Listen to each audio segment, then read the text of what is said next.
Hey, what's up, everybody? This topic today is on Seth Rollins and why I have not been so thrilled about his title reign. Like, he won the title at WrestleMania 31, and in a Money in the Bank cash-in during the Roman Reigns versus Brock Lesnar match, which in my opinion ruined WrestleMania 31's, main event. I know it was unpredictable, but it wasn't a way to end WrestleMania 31. They should have had that happen the day after WrestleMania. So I began his title reign off a little rough, knowing that I didn't want to see that happen. Then he went on the Extreme Rules to face Randy Orton in a cage match, where Randy Orton couldn't use the RKO.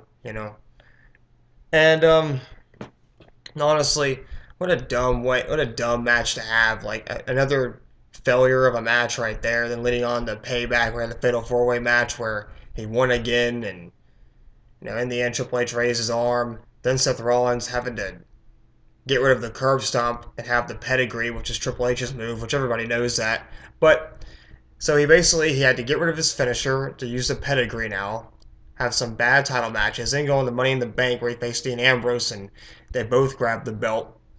And the match ended in a draw and a ladder match. I mean, that's stupid. Like, why would you end the match like that?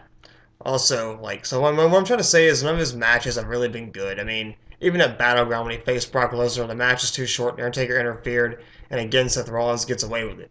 Now, Seth Rollins has had no good title matches so far, and no good stories to go with it. Now, it's not Seth Rollins' fault. It's the writer's fault and how they book him, really. Like, why book him so crappy? Like, put him in better matches, make better rivalries. I would have been better off seeing him versus Dean Ambrose a few times, or him versus Randy Orton a couple of times. But instead, put him in these ridiculous matches where they end in such dumb ways. And a real champion doesn't have matches where the ending is so determined, so crappy, like draws and disqualifications and stipulations where opponents can't use certain moves. That's not how a real champion should be. I know he's part of the authority and everything, but they need to make better stories. Like, I don't know, like maybe I don't think they even had Roman Reigns versus Seth Rollins yet. Well, they had. I mean, they had it last year, but this year Roman Reigns hasn't even had a rematch for the title. Like Roman Reigns became an afterthought. But start the topic on Seth Rollins again. This is why his title reign's been so crappy. Like, it doesn't make sense.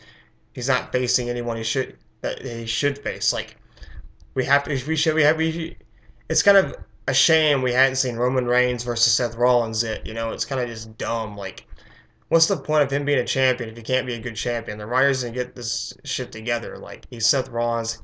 He's a face of the company, but yet he stinks at it.